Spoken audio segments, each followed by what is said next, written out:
Hello दोस्तों, आइए आज फिर से मिलते हैं एक नए वीडियो के साथ। आज हम पढ़ेंगे कक्षा 8वीं की पुस्तक भारत की खोज पर आधारित प्रश्न। तो आइए इसमें हम देखते हैं प्रश्न नंबर 1। लेखक के अनुसार भारत क्या है? उत्तर। लेखक का मानना है कि भारत एक भौगोलिक और आर्थिक सत्ता है। इसकी अनेकता में ही सांस्कृतिक एकता है। यह अनेक विपरीत विचारों, समुदायों, जातियों, धर्मों आदि का ऐसा समूह है जो न दिखाई देने वाले मजबूत सूत्रों से आपस में एकजुट होकर रहने के लिए बंधा है।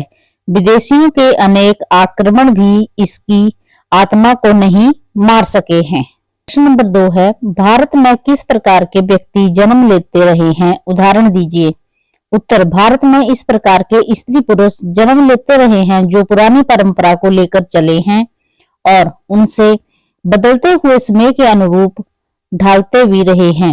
इसी प्रकार के व्यक्ति रविंद्रनाथ टैगोर भी थे जो आधुनिक युग की विचारधाराओं से सराबोर होते हुए भी भारत के अतीत से जुड़े हुए थे। प्रश्न नंबर 3। लेखक के अनुसार वर्तमान की तलाश क्यों जरूरी है? उत्तर। लेखक का मानना है कि वर्तमान की तलाश इसलिए जरूरी है क्योंकि उससे अलग रहने का अर्थ अपना पिछड़ापन और पतन होना है। आधुनिक युग में मानव जीवन अंतर्राष्ट्रीय होता जा रहा है, जिसके लिए हमें औरों से मिलना है और सीखना समझना है।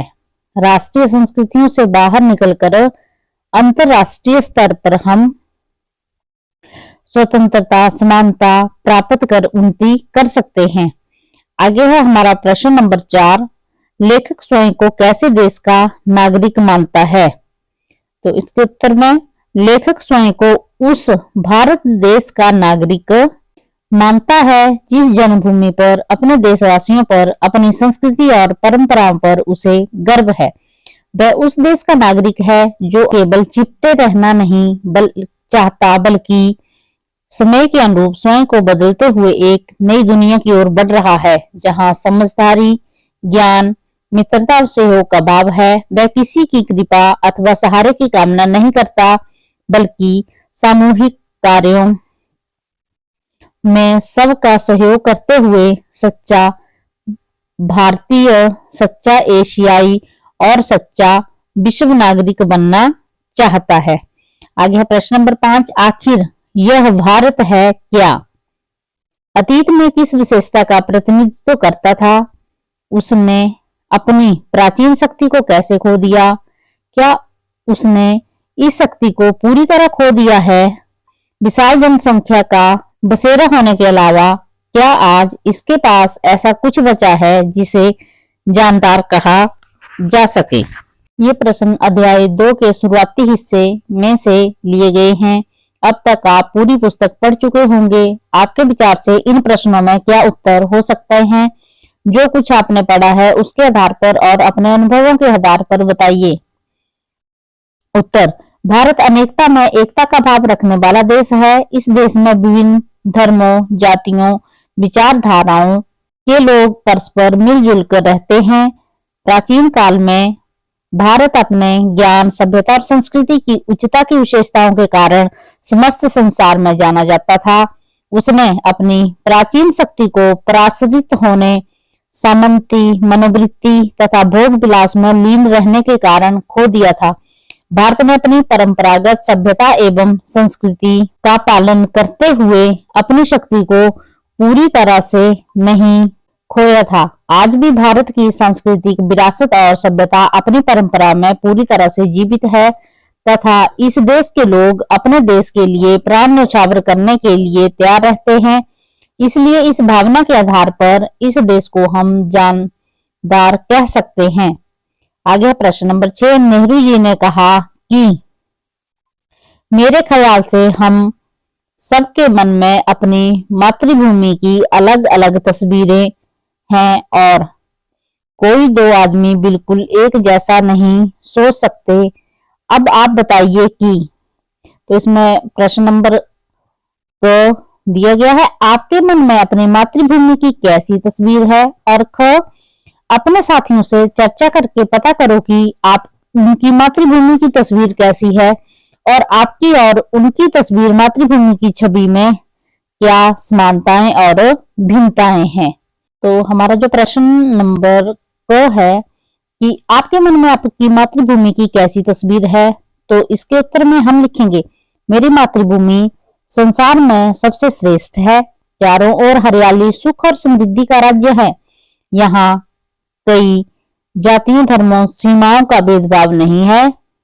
सब आपस में मिलजुल कर रहते हैं। अपने कर्तव्यों का पालन सभी करते हैं। स्त्री पुरुष के समान अधिकार हैं।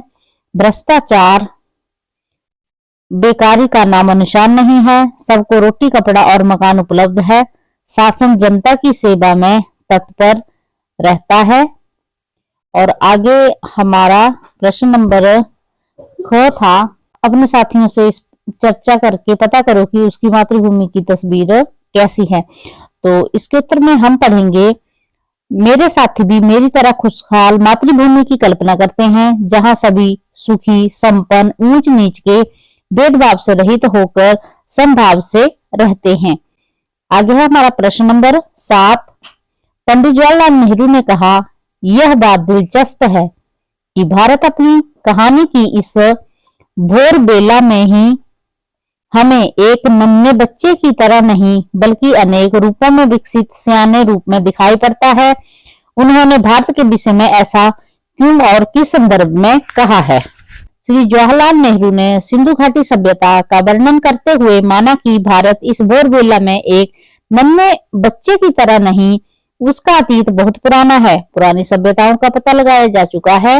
मोहनजोदड़ो और हड़प्पा से सिंधु घाटी सभ्यता मिली है, जो विशेष रूप से उत्तर भारत में दूर दूर तक फैली थी। यह गंगा की घाटी से फैली हुई थी। यह केवल सिंधु घाटी सभ्यता भर नहीं थी बल्कि उससे बहुत अधिक थी। भारत इससे पहले भी सांस्कृतिक युगों का अग्रदूत था। उसके फारस, मेसोपोटामिया और मिस्र की सभ्यताओं के साथ संबंध थे। वह उनके साथ व्यापार करता था। तब व्यापारी वर्ग संपन्न था। सड़कों पर दुकानों की कतारें थी। मोहनजोदड़ो और हड़प्पा की खुदाई से इस प्राचीन समय की परंपराओं, रहन सहन के तरीके, रीति रिवाज, दस्तकारियों, पोशाकों के फैशन, सुंदर वस्तुओं का निर्माण, हमामों और नालियों के तंत्र आदि का ज्ञान हुआ, जिनसे निश्चित होता है कि भारत तब भी अनेक रूपों में विकसित सियाने की तरह था। प्रश्न नंबर 8। उपनिषदों में बार बार कहा गया है कि शरीर स्वस्थ हो, मन स्वच्छ हो और तन मन दोनों अनुशासन में रहें। आप अपने दैनिक क्रियाकलापों में हमें इसे कितना लागू कर पाते हैं, लिखो। तो इसके उत्तर में हमारे जीवन में उपनिषदों का कथन शरीर स्वस्थ हो, मन स्वच्छ हो और तन मन अनुशासन में रहे पूर्ण रूप से लागू होना चाहिए। हम सब अपने दैनिक क्रियाकलापों में इनकी आवश्यकता समझते हैं, परंतु मन की चंचलता के कारण सदा इन्हें पूरी तरह निभा नहीं पाते।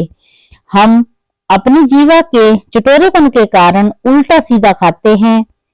सड़क किनारे की रेहड़ियां और स्कूल की कैंटीन हमें अपनी ओर खींचती हैं, जिस कारण हम कभी कभी बीमार हो जाते हैं।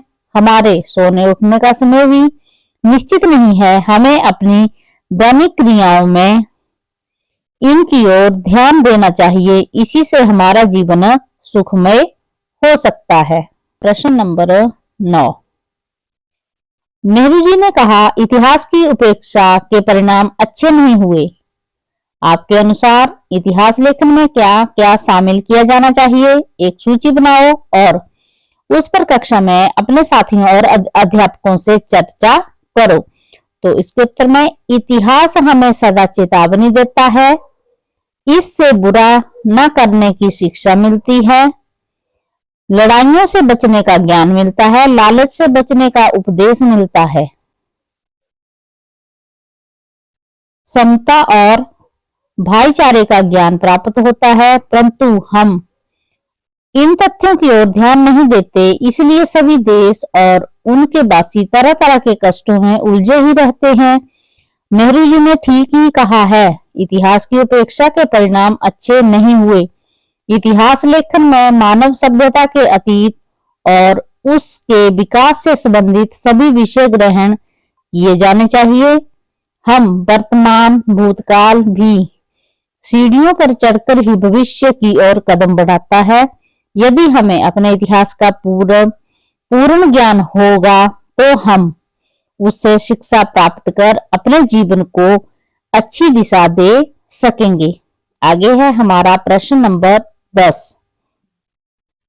हमें आरंभ में ही ऐसी सभ्यता और संस्कृति की शुरुआत दिखाई पड़ती है जो तमाम परिवर्तनों के बावजूद आज भी बनी हुई है। आज की भारतीय संस्कृति की ऐसी कौन कौन सी बातें या चीजें हैं जो हजारों साल पहले से चली आ रही हैं? आपस में चर्चा करके पता लगाओ।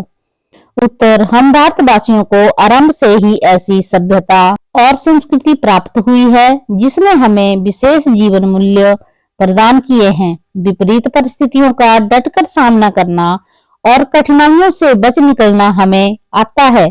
बड़े बुजुर्गों की सेवा, शिष्टाचार, सच बोलना, मृदु व्यवहार, माता पिता का सम्मान, आस्तिकता का भाव, कर्तव्य पालन, अहिंसा आदि के उच्च भाव हमें भारतीय संस्कृति से प्राप्त हुए हैं।